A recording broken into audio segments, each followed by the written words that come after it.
कि क्यों नहीं तमिलनाडु में ये लोग। और असम से बड़ी खबर, जहां पर असम कैबिनेट ने यूसीसी के मसौदे को अपनी मंजूरी दे दी है।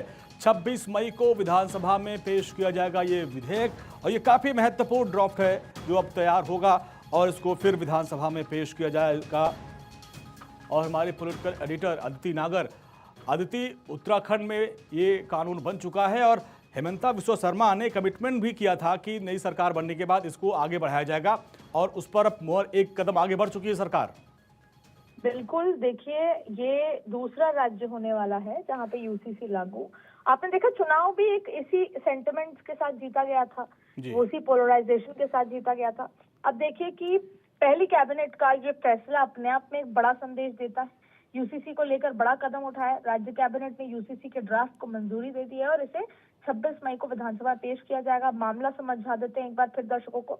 असम सरकार ने राज्य के समान नागरिकता संहिता लागू करने की दिशा में आगे बढ़ते हुए एक ड्राफ्ट तैयार किया है। पूरा प्रारूप कैबिनेट की बैठक में इस ड्राफ्ट को हरी झंडी मिल गई है। अब सरकार इसे विधेयक बिल के रूप में विधानसभा में पेश करेगी। सरकार 26 मई को असम विधानसभा में यूसीसी बिल पेश करेगी और ज्यादा दिन नहीं बचे हैं इसको लेकर। एक बड़ा ऐतिहासिक कदम होगा। इस दौरान इस पर विस्तृत चर्चा होने की संभावना है विधानसभा में, और बिल पास होता है तो असम में भी उन राज्यों की सूची में शामिल हो जाएगा जहां यूसीसी लागू होगा।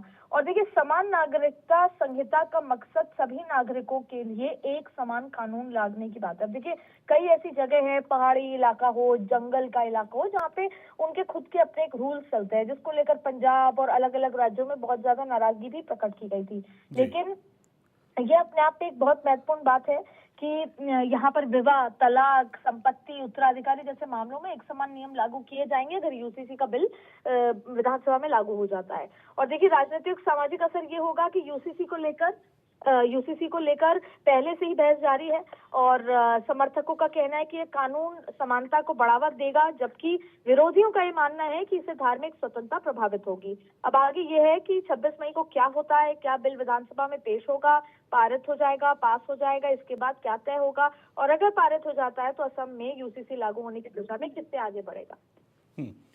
ठीक है अदिति, बहुत बहुत शुक्रिया इस पूरी बातचीत के लिए।